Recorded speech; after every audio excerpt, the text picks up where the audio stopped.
Now we come to the story of Final Fantasy XIII-2. If you remember correctly, I tore apart the first game for all its awful plot holes rather than go over the story piece by piece. I did this because the video would have been way too long to go over everything and the game had very slow plot progression. This game is a lot of the same. The story in this is full of stupid plot holes and shitty pacing, but whereas the first game had a complicated plot and simple characters, this one has a more simple plot and complicated characters.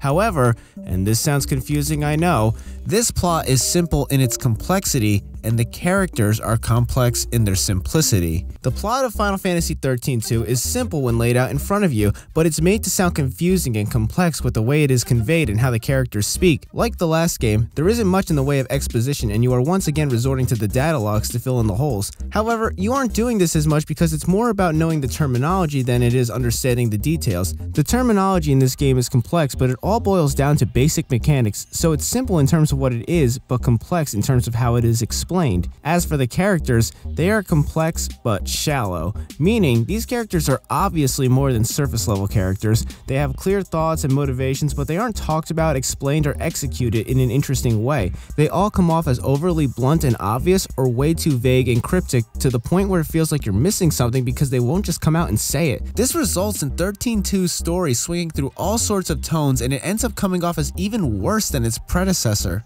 That is amazing, because the first one is one of the most stupidly overwritten games I've ever played. The fact that this is worse is pure insanity, but I don't hate this one as much as the first one. Why? Because 1, unlike the first game, there are almost no good ideas in this story, which means there's almost no squandered potential.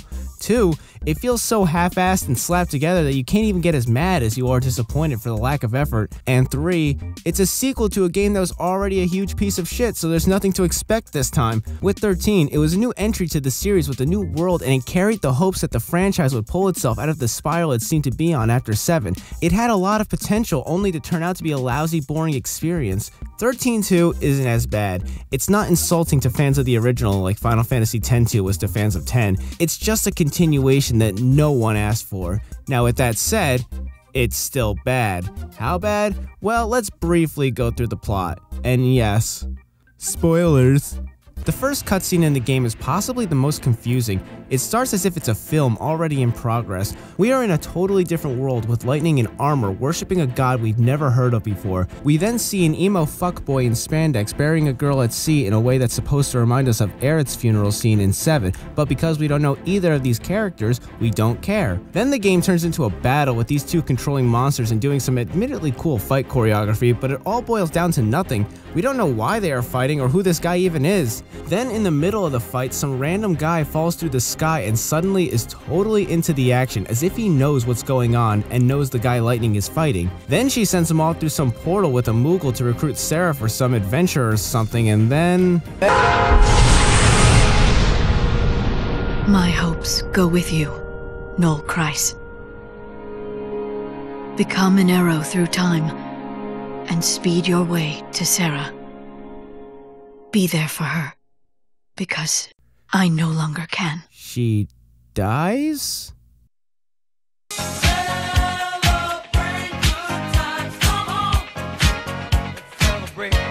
But then it smash cuts to Sarah living on Pulse and her clothes are changed for no reason whatsoever. Then the Pulse town she lives in is attacked by monsters and she fights them off with Noel. What's confusing now is that everyone says that Lightning is gone and became Crystal with Vanille and Fang to hold Cocoon in the air, which didn't happen. Evidently, after the fall of Cocoon, Lightning was pulled through a time warp or something and taken to a place called Valhalla, which exists outside of time so she could be a warrior to the goddess Etro or something, thus changing history and erasing everyone's memory of Lightning being present at the end of 13. Everyone except Sarah for some reason. She remembers everything and no one believes her. This should be the first sign that this game didn't need to exist. They had to retcon the ending of the first game to create this one. It's so stupid. What's even more stupid is that when Sarah tells Snow the truth, he literally leaves on an adventure to find Lightning immediately after she tells him. He doesn't pack his bags or get a survival kit ready. He doesn't formulate a plan. He just gets up and leaves. There he goes. He kinda just fucks off. Anyway, Sarah basically believes in 2 seconds that Noel is from the future, Noel met Lightning, Noel can get her to her sister, Noel can help her travel through time, and that Noel is actually doing this all out of the kindness of his heart. Thank God Noel doesn't drive a van. Hey Sarah, help me find my puppy. So Noel and Sarah leave her time to go into the far distant future of 3 years later. Oh my God! 3 whole years? The new Star Wars movie is out and I didn't even get a chance to complain about the trailers! So obviously they didn't exactly go very far, but now they are inside of Cocoon, which is a huge wreckage 5 years after the fall, which begs the question, why do people still live there? Yeah, Grand Pulse has monsters, but it seems like a better place to live. In fact, people stay on Cocoon to avoid being eaten by monsters, but the fal'Cie are all gone, and one of them was the one who made all the food for Cocoon. So what the fuck are these people eating to stay on Cocoon? Other people? Fuck going on Pulse. If you need to stay safe, take some of Donald Trump's advice and build a wall. Anyway, they get attacked by a monster called Atlas, who is here because of a paradox effect. A paradox effect is when different points in time collide with each other, thus causing an anomaly in the space-time continuum. To put it simply, it's like opening the door to the bathroom and seeing Hitler taking a shit. He doesn't belong there, it's bad that he is there, and you wish you could unsee it. And in case you forgot what a paradox is, don't worry, the game will remind you all the time. The paradox to the paradox. In the paradox. Your paradox. paradox. The paradox. The paradox. The paradox. Paradoxes. The paradox. The paradox. The paradox. The paradox is a paradox. Paradox. The paradox. Paradox. So in essence, every single level in this game boils down to going to a certain time period, fixing a paradox, finding an artifact which unlocks the gate that lets you go to the next timeline so you can repeat the process. That's it for almost every level, and it's so shallow because there's no challenge and the gameplay outside of battle is so stiff and lifeless that they are basically forced to mask it with all the shitty talking cutscenes that are redundant anyway. So in this time you meet Alyssa, who is a pointless character. She has some sort of emotional scene after we just met her, so it means nothing to us at all since we've known her for like literally 5 minutes of gameplay. And then we go to the next timeline. Now we're in 10 AF, which is 7 years in the future and 10 years after the first game. In this time, the paradox effect is this eclipse. So Noel and Sarah head to some excavation site or something, and they start fending off this monster and... Wait, is that a boomerang? Oh no, does that mean... God damn it. Yeah, we are reunited with Hope, and now not only is he 24 years old and the head of this research group, but he is also still using a fucking boomerang as his main method of defense. Thank God he's not in charge of the military, or else they'd be using fucking Nerf guns. Hope basically tells us that everyone in 13 has disappeared. Fang and Vanille are still trapped in the crystal, Lightning is gone, and now evidently Snow, Saz, and even Dodge have disappeared. Now if only Hope could die, then I would really like this game. Oh, and get used to this little bit of weird. Everyone acts as if Sarah was with them on their adventure in the first game. They all talk about what good friends they are and how they missed each other and all this shit, but they barely knew each other. Sarah was in Crystal for the whole first game, and now everyone has disappeared in the second game, so it makes no sense. Some are kinda obvious connections, like Lightning is her sister and Snow is her fiance, and I guess she had a scene with Vanille, but she barely knew Hope or Saz, and she literally never saw Fang. Not once. But he was still the same Hope I knew. You didn't know him! And if he's really the same person at 24 that he was at 14, then consider him a crying, whiny pussy. So yeah, this deep friendship crap is totally unwarranted. Then again, so was the friendship of the characters in the last game who actually did know each other, so who am I to judge? Oh yeah, Alyssa is here too. Yay! Do you care yet? So Hope shows them a recording eerily similar to the spheres in 10-2, and then they go off to the future again in Erebor, where they run into our villain Caius and Yule. Caius looks like every emo bird-obsessed Hot Topic anime fan's wet dream, and he has some of the weakest characterization ever. Basically, he's trying to keep this girl Yule alive. Yule is a time seeress who can see all the futures, but because of the toll this vision takes on her, it causes her to die, only to be reincarnated into basically the exact same girl, then die again. So Caius' plan is to destroy the space-time continuum so Yule can live. Wouldn't destroying all of time make Yule die? I'm gonna tell him. Don't you dare. Also, how the fuck is Caius somehow fighting Lightning yet is here to fight Sarah and Noel? I'm not the Caius you once knew. I am not the Yule you know. Is anyone the anything I know? If you change the future, you change the past. Wow. No, that's not how it works. At all. At fucking all. That makes no sense. That's like saying if you breathe the air, you'll drown. Or if you fall, you can fly. No, that's not right at all. And I could forgive this completely wrong and insane line, but they repeat it constantly. Stop telling me nonsense. Stop it. Any basic time travel story would tell you that that doesn't work. The butterfly effect understood time travel more than this piece of shit. I know I'm bitching a lot about this, but it's not nitpicking. This is a serious fundamental flaw in basic principles. It's like Superman 4 when Lacey is totally alive and fine in fucking space. Do you understand how stupid this is yet? Do you need more examples? Do you need me to show you on a doll? Do I need to show you where the game touched me? I feel so dirty! Ah! Anyway, Sarah and Noel now go to an alternate timeline of 10 AF where there is no eclipse and they have to re-meet Hope and Alyssa again. This part of the story is just pointless and it's only here to let us know that Sarah has the same abilities as Yule, which causes her to pass out after they make it to the year 300 AF in the Sunleth waterscape. And seriously, fuck these names. But she wakes up and runs off to find Snow, battling a giant jelly bean. And where the fuck did he get a new trench coat? Anyway, they defeat the jelly bean via quick time and Noel lectures Snow on what an idiot he is. And he's right, but he's also overly mad at this guy. Seriously, he acts like Snow is the dad that doesn't understand his poetry. Also, how the fuck did Snow even end up here? So I started jumping through time, checking things out.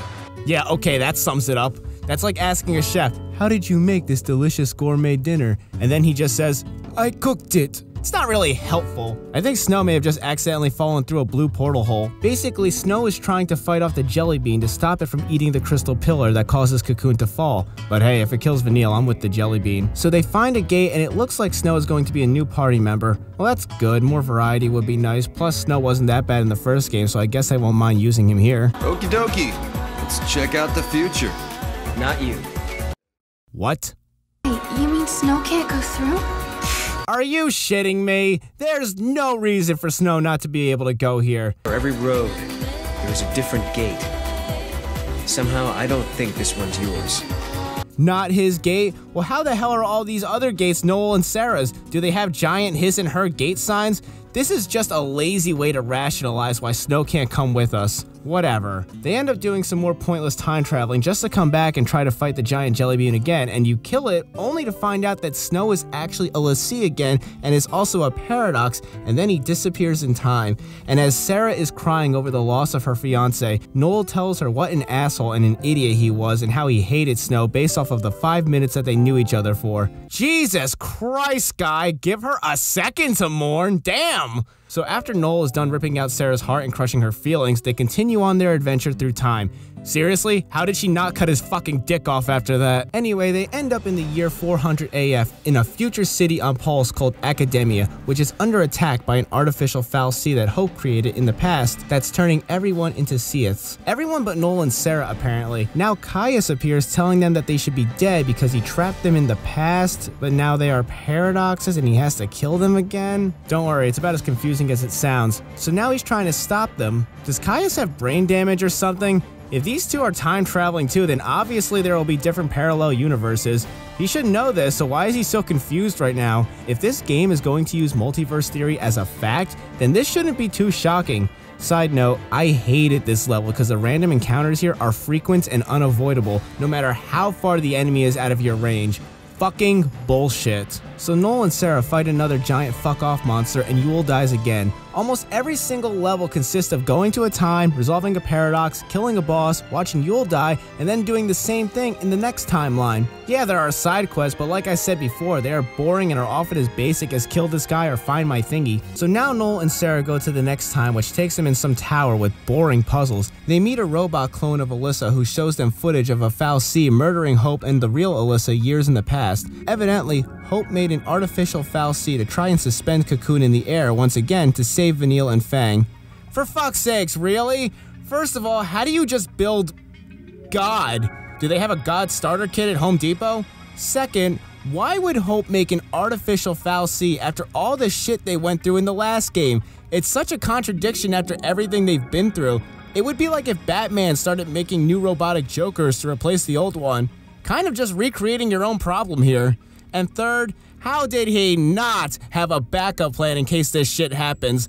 Fucking Dr. Giraud at least had a shut-off switch for the cyborgs. We call them androids. Well, good for you, you're wrong. So Robo-Alyssa shuts the elevator off and traps Noel and Sarah. This is what happened to the other Noel and Sarah that Caius was talking about earlier. The two of them are left to die trapped in the tower, but they just fix the elevator and continue on their way. Christ, how lazy and stupid were the other Noel and Sarah? They're like those millennials that would die without Wi-Fi. Just take away their electricity and they give up on life. So they run into Kenny from South Park, Yule, who tells them that they are doing the right thing and to keep changing time. So they go off through another gate and, big shocker, Yule dies. Are you sick of me saying that yet? Cause I am. So they end up in the same tower but in some alternate future or past, or I don't even care anymore. They end up fighting the artificial fallacy and they keep killing it and it keeps reviving itself. In between each battle, you're given 4 options for a strategy, which include lure out the original, keep fighting, throw Mog, or scream at Hope? Wow, okay, so we're obviously not using that one since Hope's been dead for over 100 years, and I don't think this demigod will back off if someone throws a little plushie at him, so I tried luring out the original, but that didn't work. Then I tried to keep fighting, but that didn't work either, so I guess I have to throw Mog? This is fucking stupid.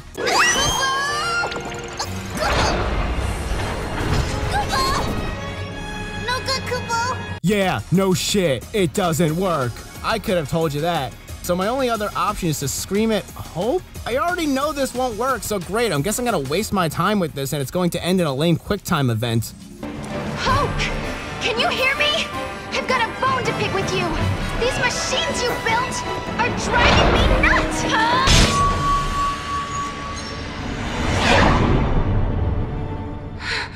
What the fuck? We beat God by yelling at a dead guy. This is fucking asinine. So Noel and Sarah go through another gate and end up in Academia, only this time it's not under attack and is a busy city. And oh, what the fuck? Hope and Alyssa again? Can we ever get away from you two? Please come by my headquarters when you get a chance. You're guests of the Academy. Oh, okay, yeah, we'll meet you at the Academy. Okay, sure. Quick question, how the fuck are you alive? So basically, the reason the timeline is different is because Hope used the sphere thing to see the future and saw Sarah yelling at him for the fallacy. Are you fucking kidding me, really? Is this supposed to be the big reveal of if you change the future, you change the past? The only way that would work is if you could see the future, but if you change the past, then you change the future too, so this fucking theory itself is a goddamn paradox. So they stopped building Robo-God and decided to find a new way to levitate Cocoon. First, they cryogenically froze themselves for 390 years. I'm sure their friends and family were cool with that. And I love how they just showed up saying, hey, we're people from the past, now give us all your scientific resources, we're in charge now, bitches. And everyone just went, yeah, okay, makes sense. Anyway, their new plan is to build a whole new cocoon and levitate it with these gravity orbs that you have to get, because they are spread out over different regions and times. Great, it's like the Triforce quest in Wind Waker, except that game was awesome and this game sucks. Why don't they just re-levitate the old cocoon? Why create an entire world when you already have one? It just seems pointless. That's like if my car ran out of gas, so I bought a new car. I'm going to guess that these gravity cores don't last forever. Is Hope just gonna keep building more cocoons every time they run out?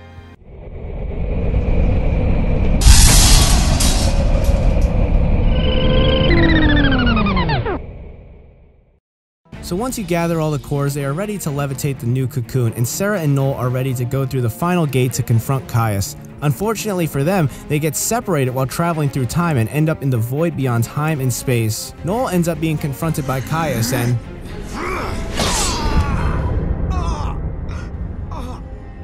Did Noel just die?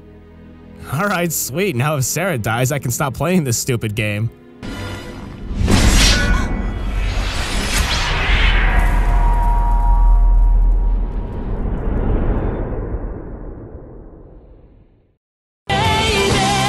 No. Apparently Sarah and Noel didn't really die. Caius just put each of them in their own perfect fantasy world, hoping they will think their whole adventure was a dream and stay asleep forever. Sarah realizes this is all bullshit and runs into, oh fucking Christ, no! Not fucking Vanille! Take that Australian cotton candy haired lolicon fuck and throw her to the rape tentacles with all the other Japanese fetishes. Oh, and Fang is here too. Oh, you've never met Fang before, have you? Well, at least someone remembers that Sarah wasn't involved in the last game. I don't even know why Vanille and Fang bothered to show up. Sarah already knows she's dreaming, so they had no point in even appearing. I guess the developers really wanted us to get in that last-minute jerk-off fuel. Thanks. So Sarah takes a portal to Noel's dream world where he is still friends with Caius and Yule, living in the last days of humanity. So Sarah goes to pull Noel out, and Yule dies, because, well, it's the running theme of this game. Oh my god! They killed Yule! You bastard! So Noel and Sarah take a gate and end up back in Sarah's village on Pulse, only it's the future and it's in ruins. But in this village, they find Lightning. I don't know how any of this works, because Lightning died in the beginning, but now she's a spirit in the future, but she's also a crystal statue in Valhalla. You know what? I don't care anymore. She could turn into broccoli and I wouldn't ask for an explanation. Lightning tells Sarah that she was basically kidnapped by the goddess Etro to become her guardian and defend her from Caius in Valhalla. So she fought to be freed from the control of a power-hungry demigod in the first game, to being okay with being enslaved by another demigod in the sequel. Alright. So Lightning leaves and Sarah and Noel head to another gate to follow Caius. They are now back in Academia in the year 500 AF, and it looks a lot like Tetris blocks took over, although I'll admit it looks kinda cool. You go through some really weak platforming sections to find Caius has turned himself into Mecha Godzilla with an army of monsters. The army shows up with Hope in charge, and seriously, why is he fucking everywhere? So Noel and Sarah jump on a ship piloted by... Oh, what the fuck? How did Saz get here? And Dodge? Oh, and even the baby Chocobo, what the fuck? Oh look, there's Jimmy Hoffa and Amelia Earhart too. Saz flies them to Caius, who tells Sarah that she is also a time seeress destined to die young, but she doesn't care and keeps fighting him. Defeated, Caius creates a portal and they follow him to Valhalla for the final showdown. Caius and Noel fight, then Caius turns into 3 dragon guys in what's probably the most simple final boss battle I've played in a while, and once you beat him, Caius kills himself with Noel's sword. Sarah theorizes that Caius actually wanted to die in Valhalla so that when Yule was reborn, she would go to Valhalla to be with him, where death doesn't exist or something, even though Caius is now dead.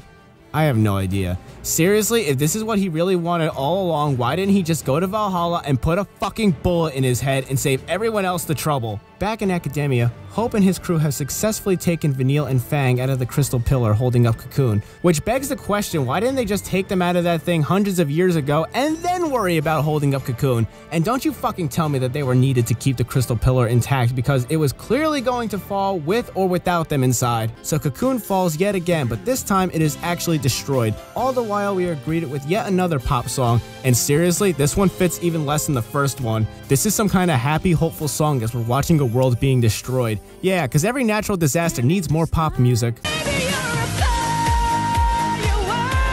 The new Cocoon is now levitating in the sky, and Noel and Sarah return, ready to live their lives in the year 500. I guess Sarah is giving up on finding her sister, her fiance, and seeing her old friends again. But unfortunately, the time-seeing abilities take its toll, and Sarah dies. You know, I could take this more seriously if the music wasn't so hilariously out of place. But really though, why did Sarah have to die when Hope is right there? Couldn't he just blow up for fuck's sake? But then things get weird. Evidently, someone played the Song of Storms and everything gets dark. Then Mog dies right after he says that the goddess Etro has died, and Hope dies, and everyone dies. And seriously, it ends right there.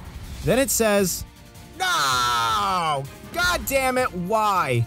They seriously made a sequel that nobody wanted to this sequel that nobody wanted. They gave us a trilogy that doesn't need to exist. Yes, the story continues in Lightning Returns Final Fantasy XIII-3. Fuck you. So with my ranting aside, Final Fantasy XIII-2 is a mediocre game at best and a boring game at worst. Sure, you could find some enjoyment out of it, but honestly, you could get these experiences out of much better games. While this game does have some pretty graphics and better leads than the first one, this one drives me nuts with its horrible story, laughable music, and piss-poor content. Maybe it could have worked better if they took the whole time travel aspect out of it. Maybe if it just turned into something as simple as a civil war between the people on Pulse, arguing how they should establish a new type of government, it could have worked better. But as it is now, it's just forgettable. The final score for Final Fantasy XIII-2 is a 4 out of 10. So that's it for this episode of Ranting Spider-Man, and get ready. You know it's gonna happen one day.